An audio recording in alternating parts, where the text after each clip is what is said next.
Assalamualaikum warahmatullahi wabarakatuh. Selamat pagi dan salam sejahtera bagi kita semua. Perkenalkan, nama saya Nurita Tiasari selaku dosen tetap di Program Studi Peternakan Fakultas Pertanian Universitas Tribhuwana Tunggadewi Malang dengan bidang keilmuan nutrisi dan makanan ternak. Dalam rangka meningkatkan wawasan dan memajukan ilmu pengetahuan yang berguna untuk pengajaran, saat ini saya sedang melaksanakan tugas belajar jenjang doktoral di National Pingtung University of Science and Technology, Taiwan. Selanjutnya, saya akan memaparkan mengenai mata kuliah yang saya ampu. Dan salah satu mata kuliah yang saya ampu adalah ilmu nutrisi ternak. Pada kesempatan kali ini, saya akan memberikan gambaran umum mengenai mata kuliah ilmu nutrisi ternak. Pertama, saya akan mulai dari deskripsi mata kuliah. Ilmu nutrisi ternak merupakan mata kuliah wajib yang harus diambil mahasiswa pada semester 2 dengan bobot 2 SKS dan merupakan prasyarat untuk mengambil mata kuliah pada semester berikutnya. Mata kuliah ini mempelajari mengenai sistem pencernaan ternak, komposisi tubuh ternak, klasifikasi nutrisi dan metabolismenya, enzim, senyawa antinutrisi dalam bahan pakan, konsumsi, dan kecernaan. Kemudian, capaian pembelajaran utama yang diharapkan ketika mahasiswa mengikuti mata kuliah ini adalah mahasiswa mampu memahami konsep dasar dari ilmu nutrisi ternak, sehingga dapat mengkaitkannya dalam berbagai aspek dalam bidang peternakan. Adapun materi pembelajaran dalam mata kuliah ilmu nutrisi ternak adalah sebagai berikut. Yang pertama, nutrisi dan sistem pencernaan ternak. Kedua, komposisi tubuh ternak. Yang ketiga, karbohidrat. 4. Metabolisme karbohidrat. 5. Protein. 6. Metabolisme protein. 7. Lemak. 8. Metabolisme lemak. 9. Vitamin. 10. Mineral. 11. Enzim. 12. Senyawa antinutrisi dalam bahan pakan. 13. Konsumsi. Dan yang terakhir adalah kecernaan. Berikut ini saya akan menyampaikan model pembelajaran saya dengan metode DIA atau yang dikenal dengan Delivery, Interaction, dan Assessment. Selanjutnya, saya akan menjabarkan satu persatu teknik DIA dalam proses pembelajaran saya. Model pembelajaran pertama yaitu delivery, terkait dengan cara penyampaian materi kuliah saya kepada mahasiswa. Di sini, saya menggunakan buku referensi utama, yaitu yang pertama adalah buku Ilmu Nutrisi Ternak karya Osvar Sofjan, dan yang kedua adalah buku berjudul Basic Animal Nutrition Feeding karya Pond. Saya menggunakan buku berbahasa Inggris dengan tujuan untuk membiasakan mahasiswa dengan kosakata berbahasa Inggris dalam bidang peternakan. Tidak hanya itu, dalam slide PowerPoint saya atau pengajaran saya juga menyelipkan materi dalam bahasa Inggris dan saya akan menjelaskannya kepada mahasiswa. Metode yang kedua, yaitu interaction, merupakan cara untuk menjalin interaksi antara pengajar dan mahasiswa agar perkuliahan dapat berjalan secara efektif. Pada kondisi saat ini, interaction pada proses perkuliahan dapat dilaksanakan melalui aktivitas daring dengan media pembelajaran seperti Google Classroom, Google Meet, dan Zoom. Penerapan interaction dengan bentuk pembelajaran ceramah itu diperlukan oleh mahasiswa oleh karena materi yang saya sampaikan merupakan teori-teori atau konsep dasar yang harus mahasiswa pahami terkait dengan ilmu nutrisi ternak. Kemudian saat perkuliahan berlangsung, saya akan mendorong mahasiswa untuk berpartisipasi aktif, untuk bertanya dan berdiskusi. Kemudian diskusi tidak hanya terbatas ketika tatap muka atau kuliah berlangsung, tetapi juga saya memfasilitasi mahasiswa untuk melakukan diskusi terkait dengan mata kuliah melalui media sosial berupa WhatsApp. Saya akan membuat grup, kemudian mahasiswa kelas itu akan masuk dalam grup dan kita akan berdiskusi dalam grup WhatsApp. Berikutnya adalah assessment yang merupakan evaluasi dari proses pembelajaran untuk mengukur hasil belajar dari mahasiswa menggunakan alat ukur berupa tugas maupun soal ujian. Maka dalam kuliah pertama atau pertemuan pertama, saya akan menyampaikan kontrak perkuliahan dan dengan salah satu poinnya adalah pembobotan penilaian. Pembobotan penilaian untuk mata kuliah ilmu nutrisi ternak terdiri dari 5 komponen. Komponen yang pertama adalah partisipasi aktif mahasiswa ketika kuliah berlangsung dan berbobot 10%. Komponen kedua adalah tugas, berbobot 15%. Komponen ketiga, kuis dengan bobot 15%. Komponen keempat adalah UTS atau ujian tengah semester dengan bobot 30%. Dan komponen terakhir atau yang kelima adalah UAS dengan bobot 30%. Penilaian terhadap partisipasi aktif mahasiswa dilaksanakan dengan tujuan untuk memunculkan semangat dan motivasi mahasiswa dalam mengikuti pembelajaran daring. Hal ini dapat dinilai melalui intensitas keterlibatan mahasiswa dalam bertanya maupun menjawab pertanyaan yang terkait dengan materi perkuliahan. Serta diharapkan dapat memunculkan rasa percaya diri dari mahasiswa ketika dia berani bertanya, menjawab pertanyaan, maupun menyampaikan pendapatnya. Selanjutnya, untuk komponen tugas, dalam pengumpulan tugas saya menggunakan media Google Classroom. Sebelumnya, saya akan memberikan informasi mengenai bagaimana mengerjakan tugas atau acuan pengerjaan dari tugas tersebut, serta tanggal pengumpulan tugas.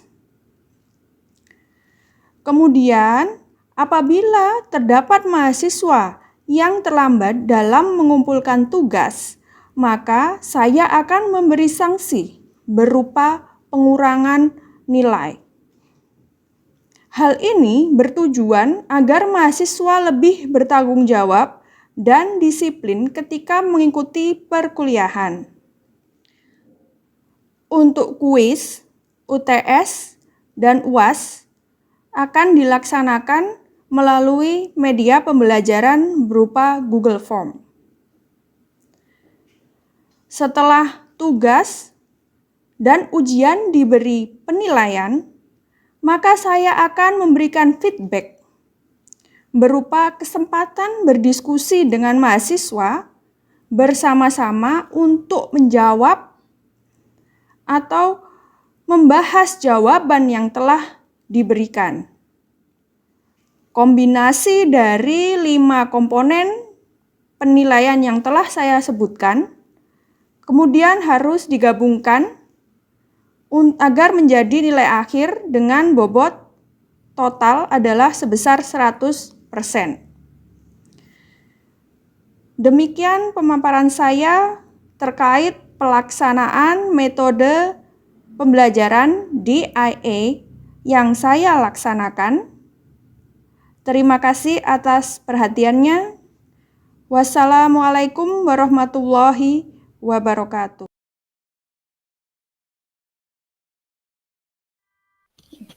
Baik, Assalamualaikum warahmatullahi wabarakatuh. Selamat pagi dan salam sejahtera bagi kita semua. Hari ini saya akan mempresentasikan mata kuliah kita, yaitu Ilmu Nutrisi Ternak. Sebelumnya, apakah semua sudah hadir? Sudah, Bu. Oke, terima kasih. Tolong tetap diperhatikan mengenai protokol kesehatan ya, karena kondisinya kita masih mengalami COVID-19. Tolong tetap menggunakan masker kemanapun Anda apabila keluar rumah atau di tempat umum. Kemudian jangan lupa sering cuci tangan atau menggunakan hand sanitizer. Oke, semua pada kondisi sehat kan ya ini ya? Baik-baik semua kan ya? Sehat, Bu. Sehat, Bu. Oke. Baik. Kita akan mulai kuliah kita hari ini. Jadi kita hari ini akan membahas topik yaitu nutrisi dan sistem pencernaan pada ternak. Kita mulai ya. Jadi ini adalah outline kuliah kita hari ini. Ada 2 outline utama. Yang pertama adalah definisi dan klarifikasi nutrisi. Terdiri dari definisi nutrisi, klasifikasi nutrisi. Kemudian yang kedua adalah sistem pencernaan ternak. Jadi ada sistem pencernaan ayam, sistem pencernaan babi, sistem pencernaan kuda dan kelinci, dan yang terakhir adalah sistem pencernaan ruminansia. Oke, kita akan mulai dari definisi dan klasifikasi nutrisi. Definisi nutrisi yang pertama adalah setiap unsur atau senyawa kimia dalam pakan yang diperlukan untuk hidup pokok, pertumbuhan, perkembangan, reproduksi, dan produksi yang normal. Yang kedua, dari definisi nutrisi adalah komponen paling sederhana dari bahan pakan. Dan definisi yang ketiga yaitu substansi dalam pakan yang berguna untuk metabolisme tubuh ternak. Apa itu metabolisme? Jadi metabolisme itu merupakan reaksi kimia yang terjadi di dalam setiap sel organisme hidup, serta menyediakan energi untuk proses vital dan untuk sintesis bahan organik baru. Kita akan melanjutkan ke klasifikasi nutrisi. Jadi kita sebagai orang peternakan, kita harus paham apa itu klasifikasi nutrisi. Jadi nutrisi itu adalah bahan yang atau senyawa yang terdapat dalam bahan pakan. Jadi ketika bahan pakan itu dianalisa, dia itu terdiri dari 2 komponen utama. Komponen yang pertama adalah air dan komponen yang kedua adalah bahan kering. Kemudian di dalam bahan kering ini terdapat nutrisi, yaitu terdiri dari 2 lagi.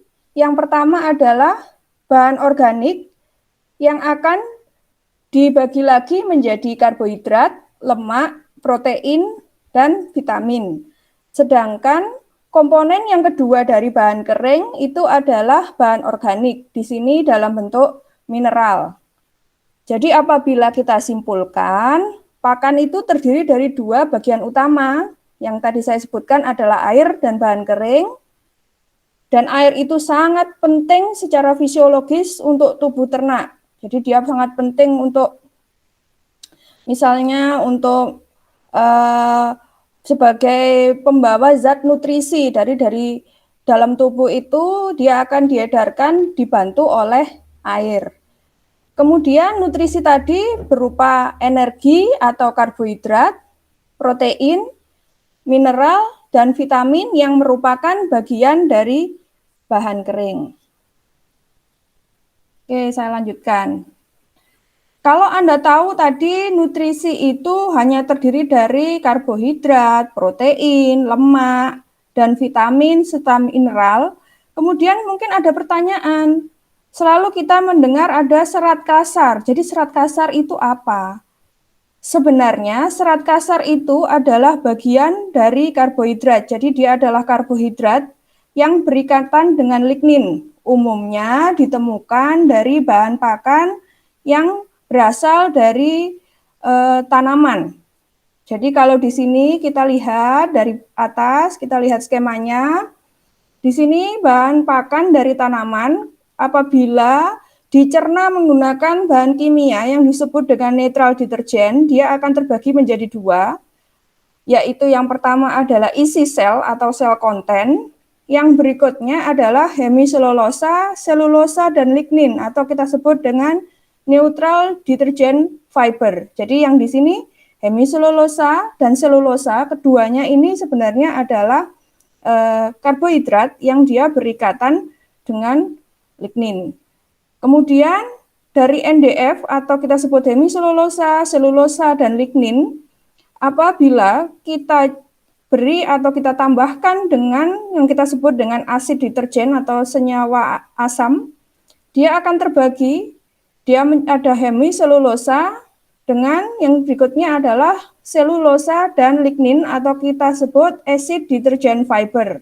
Jadi di sini dia tersisa selulosa dan lignin, akan tetapi hemiselulosanya sudah hilang karena ditambahkan dengan acid deterjen.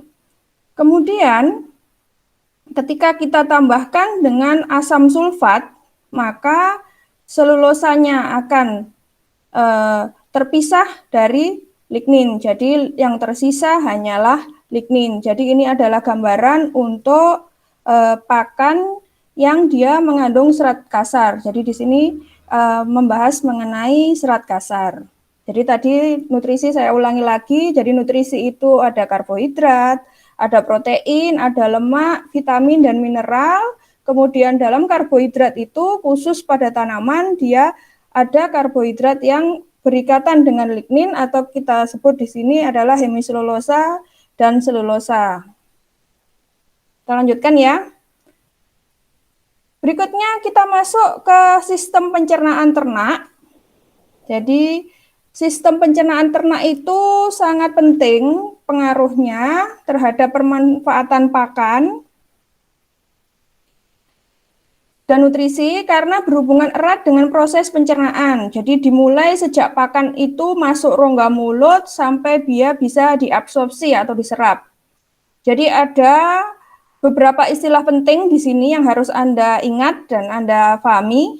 Yang pertama adalah pencernaan atau digestion dan penyerapan atau absorpsi atau absorption. Jadi saya ulangi lagi dua kata ini adalah istilah penting yang berkaitan dengan sistem pencernaan ternak. Kemudian kita masuk ke pencernaan. Jadi pencernaan dapat didefinisikan secara sederhana sebagai proses mempersiapkan pakan agar dapat diserap oleh tubuh. Sedangkan untuk penyerapan atau absorpsi itu terdiri dari proses-proses yang menyebabkan perpindahan molekul kecil dari lumen saluran cerna melalui sel-sel mukosa yang melapisi permukaan lumen dan masuk ke dalam darah atau sistem limfa. Nah, ini saya beri gambaran mana sih lumen itu. Jadi dari ini sebelah kiri ini adalah gambaran dari usus halus atau intestin. Nah, yang disebut lumen itu adalah bagian dalamnya ini. Bagian dalam dari usus itu kita sebut dengan lumen. Mungkin ini yang berwarna coklat atau sedikit oranye ini yang dalam ini disebut dengan lumen. Kemudian apabila gambarnya kita perbesar, jadi penampang lumennya adalah seperti ini. Jadi disinilah terjadi absorpsi atau penyerapan. Jadi fungsinya usus utamanya adalah untuk absorpsi atau penyerapan. Oke, kita masuk ke gambar berikutnya. Jadi gambar ini saya ingin menjelaskan apa saja sih yang diserap di dalam usus. Jadi sebenarnya untuk semua ternak mamalia ini, mamalia ataupun unggas itu sebenarnya sama. Jadi proses untuk penyerapan di dalam ususnya sama. Jadi misalnya kita lihat, jadi yang di sini dimulai dari duodenum, jadi bagian-bagian usus. Yang pertama duodenum, jejunum, kemudian ileum. Jadi ketiga bagian usus halus ini adalah bagian yang paling penting dalam proses penyerapan atau absorpsi zat makanan. Jadi kita lihat bagian duodenum dulu. Jadi di sini mulai dari ini ada lemak, trigliserida itu berupa lemak. Jadi lemak itu dipecah oleh enzim yang disebut dengan lipase. Kemudian dia akan terpecah menjadi monogliserid dan fatty acid atau asam lemak. Kemudian di sini ada protein. Protein dengan adanya enzim yang disebut dengan protease akan terpecah menjadi asam amino. Kemudian untuk karbohidrat di sini yang bentuknya kotak ini di sini, ini adalah karbohidrat. Ketika dia mendapatkan enzim yang disebut amilase, maka dia akan terpecah menjadi disakarida.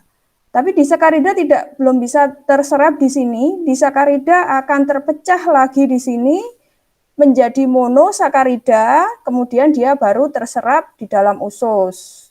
Jadi di sini kita lihat asam amino adalah hasil dari pemecahan protein yang bisa diserap oleh usus. Kemudian di sini adalah karbohidrat yang sudah dipecah menjadi bentuk paling sederhana atau disebut monosakarida, kemudian bisa diserap oleh usus.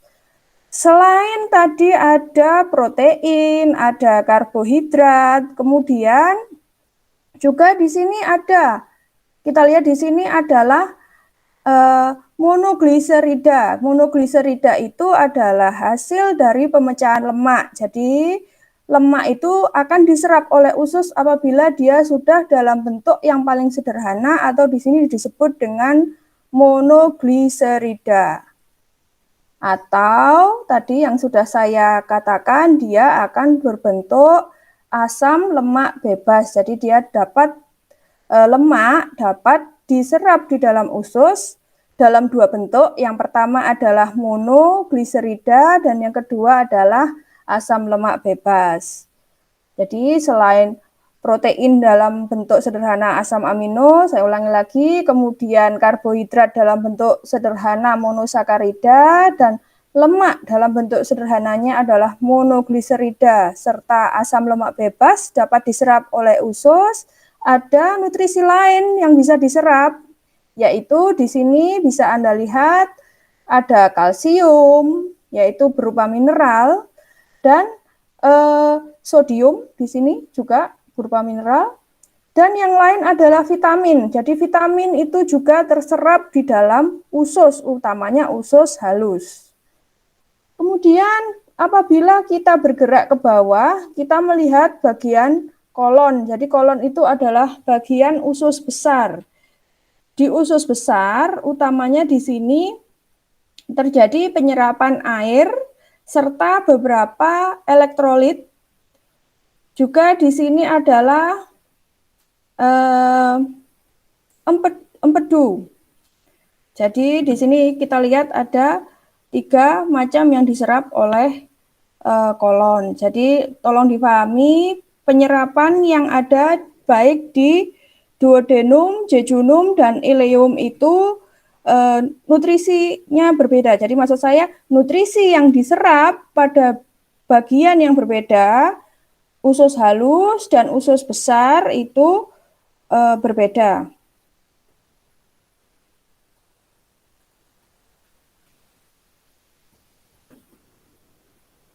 Oke, saya lanjutkan. Nah, kita masuk di sini. Jadi kalau kita lihat di sini, kita harus pahami lagi secara sederhana proses pencernaan itu utamanya dibagi menjadi 2, yaitu yang pertama adalah proses pencernaan mekanik. Kalau kita bisa lihat ternak itu mengunyah, jadi dia menggunakan giginya untuk memotong atau membelah bahan pakan, itu disebut dengan proses pencernaan mekanik. Jadi kalau ada sapi mengunyah rumput atau kita sebut dengan mastikasi, itu berarti dia sedang melakukan proses pencernaan secara mekanik. Nah, kalau yang kedua adalah proses pencernaan mekanik dengan kontraksi otot dalam organ pencernaan. Kira-kira ada yang bisa menyebutkan contohnya apa pada ternak apa dan nama organnya apa? Organ yang menggunakan kontraksi otot dalam mencerna. Ada yang bisa menjawab? Ada, Bu. Ya. Terdapat pada ternak ayam, Bu. Oke, unggas ya. Nama Iya. organnya apa, Mas? Giser. Oke, jadi betul sekali. Terima kasih atas jawabannya. Jadi organ pada ternak, utamanya pada unggas atau dicontohkan tadi oleh Masnya tadi, mohon maaf, Masnya namanya siapa tadi ya? Ferdi Umbudundumina. Oke, Mas Ferdi, terima kasih atas jawabannya.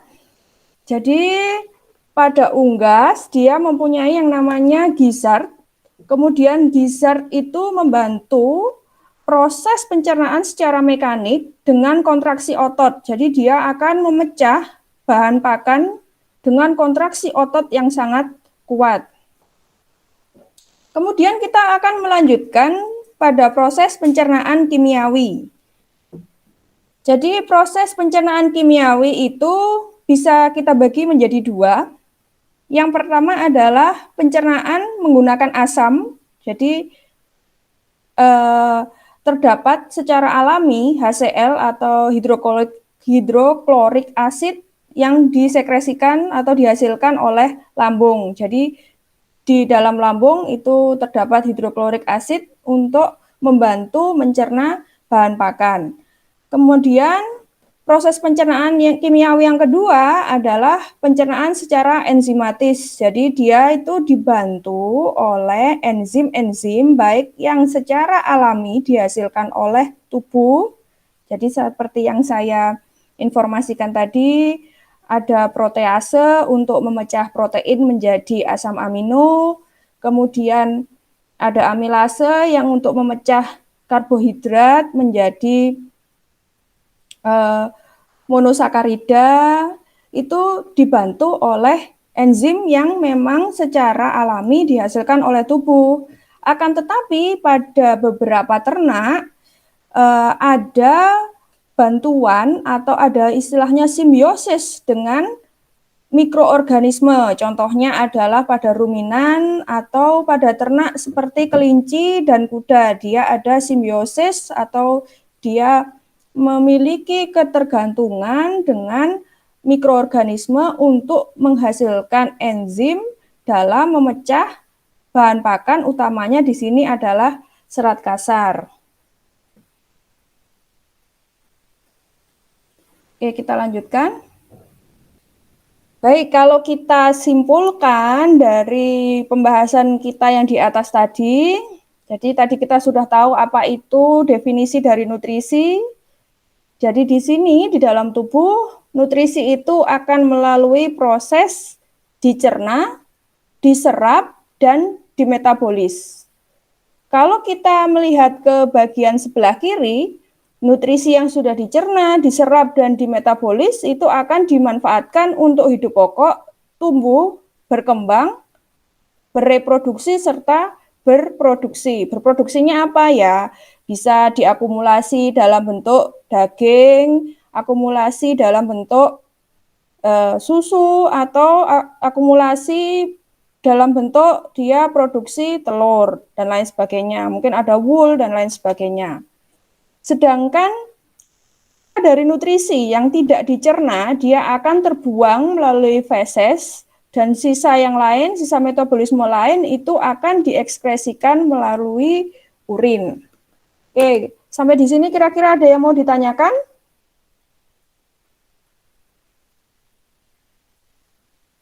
Halo, ada yang mau ditanyakan? Kalau tidak, tolong dijawab. Apakah ada yang mau ditanyakan? Tidak ada ya sepertinya, jadi kita lanjutkan saja ya. Oke, kita akan masuk ke sistem pencernaan ternak. Jadi sistem pencernaan ternak secara anatominya dia itu bisa dibagi menjadi dua kategori. Yang pertama adalah monogastrik atau ternak dengan lambung satu ruang. Kemudian berikutnya ada ruminansia, jadi ternak yang memiliki lambung dengan 4 ruang. Berikutnya saya akan bertanya, apakah ada yang bisa menyebutkan secara urut, secara berurutan, bagian-bagian dari 4 ruang dalam lambung? Kira ada yang bisa menjawab? Tolong sebutkan nama.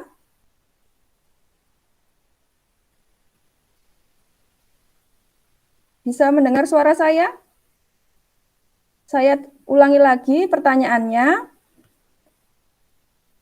Di dalam lambung ruminansia itu ada 4 bagian ruang. Apa saja? Ada yang bisa menjawab?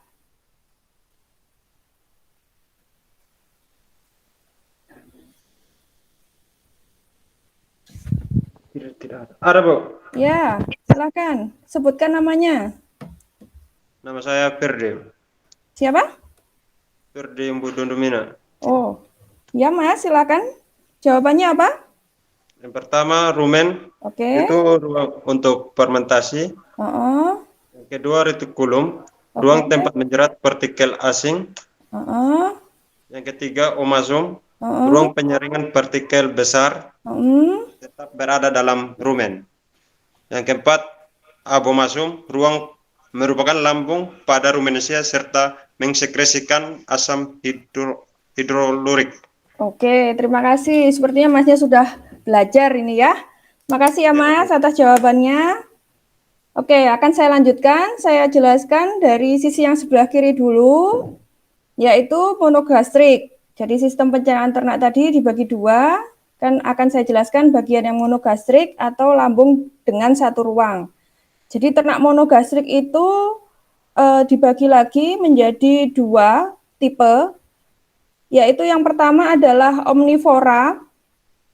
Omnivora ini adalah ternak yang dapat pemakan segala, jadi sebenarnya dia bisa memakan atau mendapatkan nutrisi dari pakan hijauan atau pakan yang mengandung serat dan pakan umumnya seperti konsentrat. Tapi dia memiliki kemampuan yang terbatas dalam mencerna serat kasar. Jadi dia bisa mengkonsumsi tapi dia memiliki keterbatasan tidak bisa mencerna serat kasar. Di sini contohnya ada unggas berupa ayam, burung puyuh, kalkun, dan babi.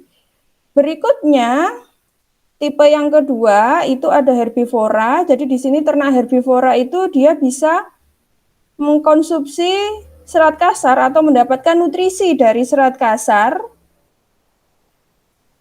tapi di sini dia hanya memiliki sambung dengan satu ruang. Jadi dia akan memperoleh nutrisi dari serat kasar, terjadi fermentasi di bagian sekum.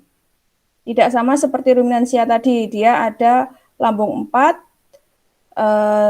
tapi pencernaan secara fermentatifnya ada di bagian depan atau rumen dan retikulum. Kalau herbivora berupa kuda dan kelinci di sini dicontohkan, dia akan terjadi proses pencernaan secara fermentatifnya itu di bagian sekum. Kemudian kita lanjut ke ruminansia atau ternak dengan lambung, memiliki 4 ruang. Jadi seperti yang disebutkan tadi oleh Mas Ferdi, jadi ada rumen, ada retikulum, ada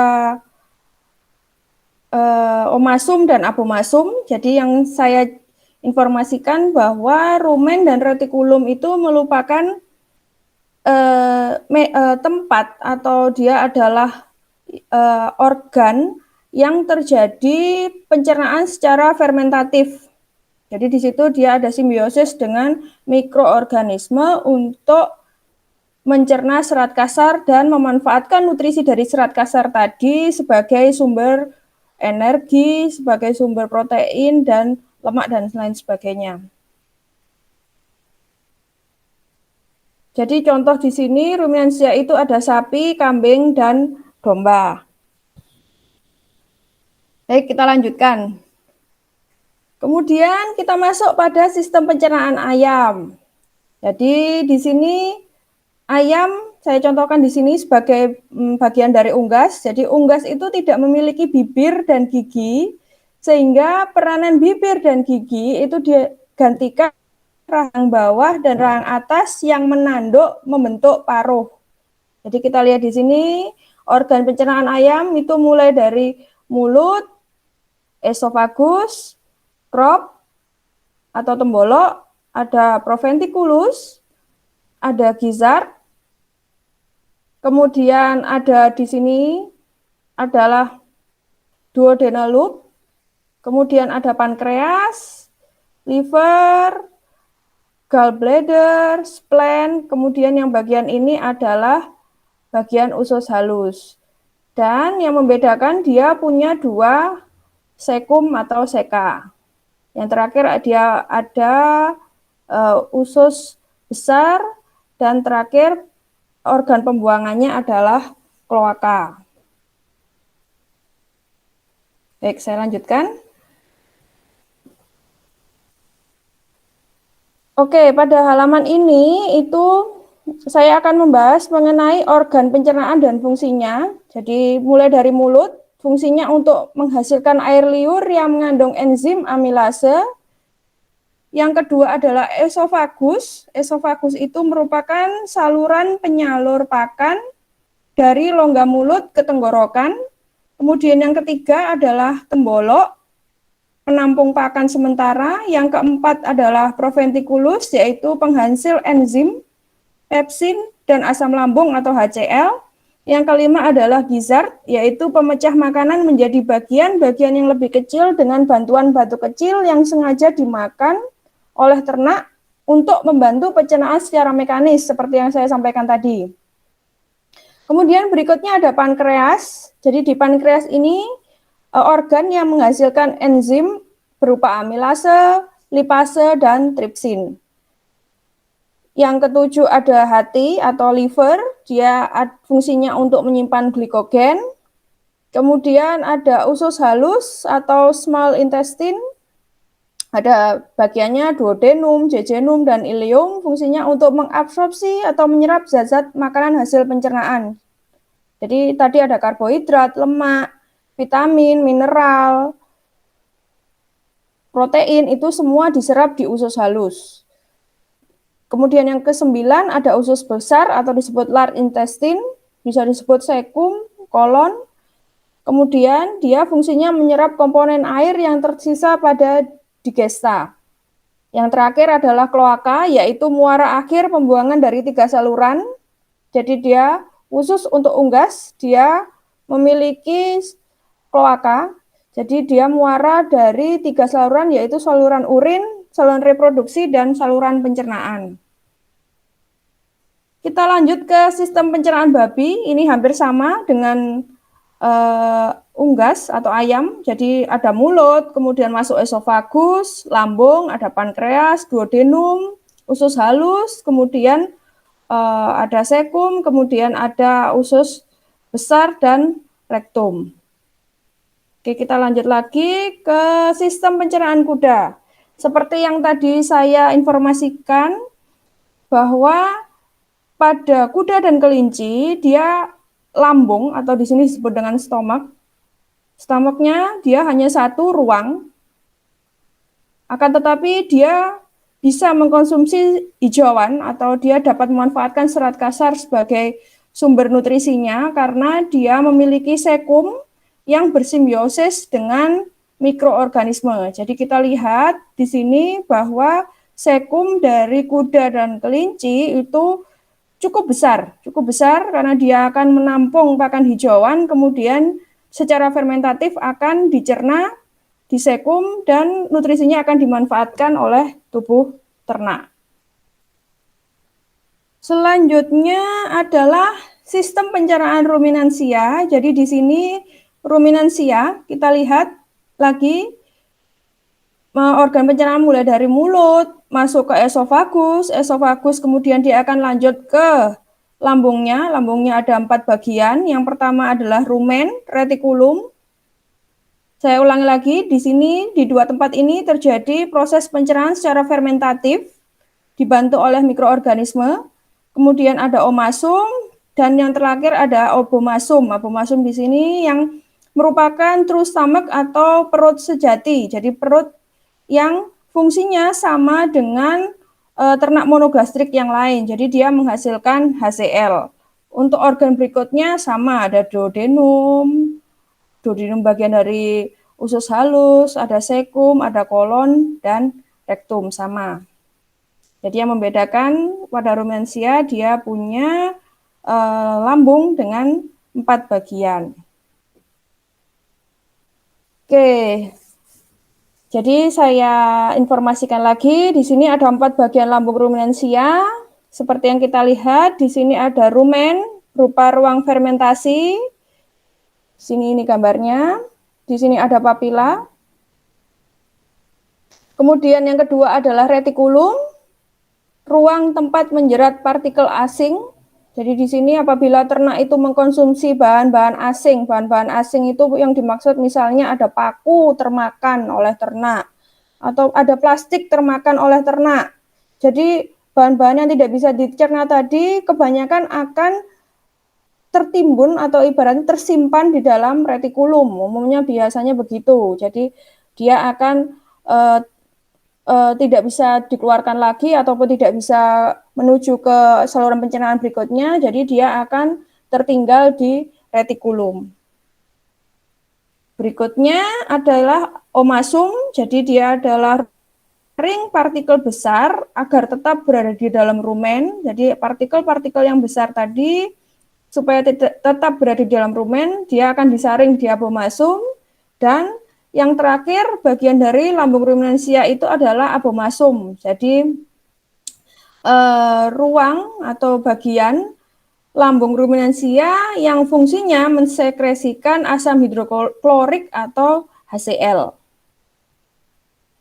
Oke, di sini di gambar ini saya mau menginformasikan bahwa di dalam rumen dan retikulum itu terdapat simbiosis dengan mikroorganisme. Jadi ada bakteri, protozoa, ada fungi. Fungi itu adalah sejenis jamur. Kemudian ada bakteriofag. Jadi bakteriofag ini sejenis virus. Virus juga ada di dalam rumen. Akan tetapi proporsi yang paling besar itu adalah bakteri. Jadi yang sangat-sangat berperan dalam simbiosis untuk memecah serat kasar dan nutrisi lainnya itu adalah bakteri. Kita lanjut ke fermentasi di dalam rumen. Jadi di dalam rumen asam lemak volatil atau disingkat umumnya adalah VFA, dalam bahasa Inggrisnya adalah volatile fatty acid, itu diproduksi melalui fermentasi bahan organik. Jadi tadi yang Anda lihat di penjelasan awal, bahan organik itu bisa dibagi menjadi protein, karbohidrat, lemak, dan vitamin. Akan tetapi untuk membentuk VFA di sini utamanya VFA diperoleh dari protein dan karbohidrat. Kemudian VFA yang dominan dalam cairan rumen adalah asam asetat, propionat, butirat, dan ada lagi jenis VFA yang dihasilkan tapi jumlahnya sangat kecil. Di sini contohnya adalah isobutirat, valerat, isovalerat, dan 2-metilbutirat. Jadi yang jenis ini itu produksinya sangat kecil. Yang umum diproduksi dalam jumlah besar, saya ulangi lagi, adalah asetat, propionat, dan butirat. Kemudian VFA tadi, jadi VFA itu adalah sumber energi untuk ternak rumensia. Jadi kalau ternak monogastrik sumber energinya berupa glukosa, kalau ternak rumensia itu sumber energinya berupa VFA. Jadi penyerapan VFA itu akan terjadi melalui epitel rumen. Jadi tadi ada epitelium rumen tadi. Kemudian di sini gambar ini saya mau menginformasikan bahwa dalam pembentukan VFA, jadi saya mau menjelaskan untuk membentuk VFA itu berasal dari karbohidrat pada serat atau karbohidrat yang bukan serat. Jadi karbohidrat bukan serat itu, mohon maaf, maksud saya adalah karbohidrat pada serat kasar atau karbohidrat yang tidak berasal dari serat kasar. Jadi kalau karbohidrat yang berupa serat kasar tadi adalah selulosa dan hemiselulosa, kemudian yang karbohidrat bukan serat kasar itu contohnya adalah glukosa. Jadi di sini dua karbohidrat ini dia dapat membentuk asetat, butirat, dan propionat. Kemudian ada nutrisi lain yang dapat membentuk asetat, butirat, dan propionat adalah protein. Jadi saya ulangi lagi, bahan organik yang dapat membentuk VFA itu adalah karbohidrat dari serat dan karbohidrat bukan dari serat kasar berupa glukosa, dan berikutnya adalah protein. Oke, selanjutnya ini adalah perbandingan saluran pencernaan. Jadi kita lihat paling kiri human atau manusia. Yang kita fokuskan adalah panjang dari usus halusnya antara human, manusia, pig atau babi, kemudian sheep atau domba, kemudian yang berikutnya adalah kuda. Jadi, apabila kita bandingkan, maka usus halus yang paling panjang itu terdapat pada domba. Kenapa demikian? Karena ternak domba itu mengkonsumsi serat kasarnya tinggi, sehingga mengakibatkan penyerapannya itu sulit. Serat kasar itu sulit dicerna, sehingga panjang ususnya, usus halus terutama, dia akan memanjang. Jadi secara fisiologis ini panjang usus itu akan beradaptasi dengan pakan. Jadi kalau pakannya sulit dicerna, maka mengakibatkan usus ternaknya itu akan semakin panjang. Kita lihat di sini. Usus domba sangat panjang karena dia mengkonsumsi serat kasar, dan serat kasar itu sulit dicerna, maka mengakibatkan ususnya menjadi sangat panjang, utamanya adalah usus halus. Oke, ini adalah akhir dari presentasi saya. Terima kasih. Mungkin ada yang mau ditanyakan? Saya, Bu. Ya, tolong disebutkan namanya. Nama Yosef Marius. Ya, pertanyaannya apa, Mas? Saya mau bertanya, bagaimana cara mengukur bahan kering dan dari bahan pakan? Oke, pertanyaannya mengenai bagaimana cara mengukur atau mengetahui mungkin kadar dari bahan kering dan dari bahan pakan. Bahan Oke, pakan. kita kembali ke slide berapa tadi ya? Slide awal ya tadi ya.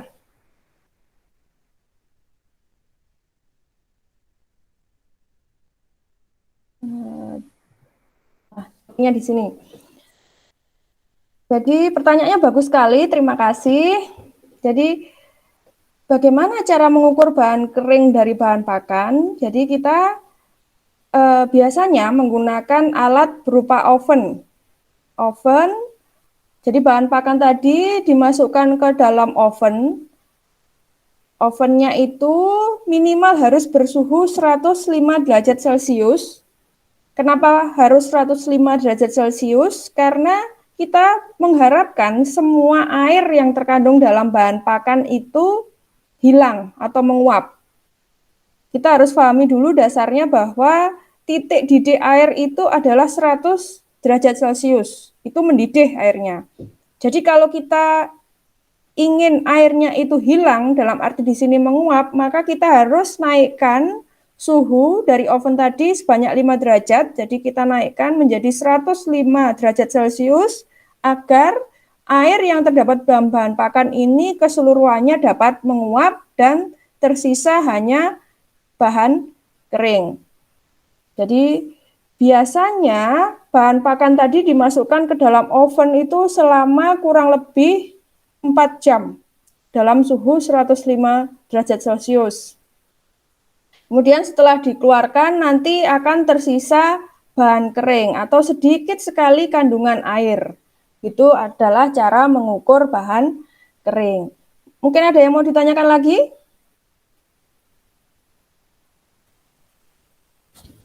Ada yang mau ditanyakan? Tidak ada? Tidak ada ya? Oke, kita lanjutkan. Karena kita tadi kuliahnya sudah cukup, maka saya lanjutkan, mohon maaf. Kita akan ada tugas. Ini adalah tugas yang perlu dikerjakan, mohon maaf. Ini sepertinya ada masalah dengan ketikannya. Jadi ada pertanyaan di sini, tolong menjawab pertanyaan di bawah ini. Jadi tugasnya ada 4 tugas. Yang satu menjelaskan perbedaan sistem pencernaan ternak ayam dan babi. Yang kedua menjelaskan perbedaan sistem pencernaan ternak ruminansia dengan kuda atau kelinci, seperti yang saya jelaskan tadi menggunakan bahasa kalian sendiri. Yang ketiga, sebutkan dan jelaskan faktor yang mempengaruhi proses penyerapan nutrisi di dalam usus. Dan tugas yang terakhir, menjawab pertanyaan, sebutkan dan jelaskan faktor yang mempengaruhi proses penyerapan VFA atau volatile fatty acid di dalam rumen. Ini pertanyaannya yang perlu kalian jawab ya. Kemudian ini adalah ketentuan pengerjaan tugasnya. Jadi silakan dikerjakan pada kertas A4 dengan font size-nya Times New Roman ukuran 12. Spasi 1,5, marginnya adalah 3 keseluruhan, dan dikumpulkan melalui Google Classroom dengan tautan berikut ini. Paling lambat tanggal 29 November 2021, ini mendekati jam 12 malam. Jadi sebelum itu mohon tugasnya dikumpulkan. Kemudian saya mengharapkan untuk kuliah berikutnya Anda semua perlu lebih aktif bertanya, dan apabila Anda mungkin mengerti sedikit pertanyaan saya, silakan Anda berusaha untuk menjawab, ya. Karena saya akan memberikan nilai lebih apabila Anda bertanya atau menjawab pertanyaan saya. Nah, apabila tidak ada yang ditanyakan, bisa saya akhiri kuliahnya? Bisa, Bisa? Bu. Bisa ya? Oke, kita akan lanjutkan kuliahnya minggu depan. Terima kasih atas kehadirannya. Saya akhiri kuliahnya. Wassalamualaikum warahmatullahi wabarakatuh. Selamat pagi. Pagi, Bu. Lagi, Bu. Ibu.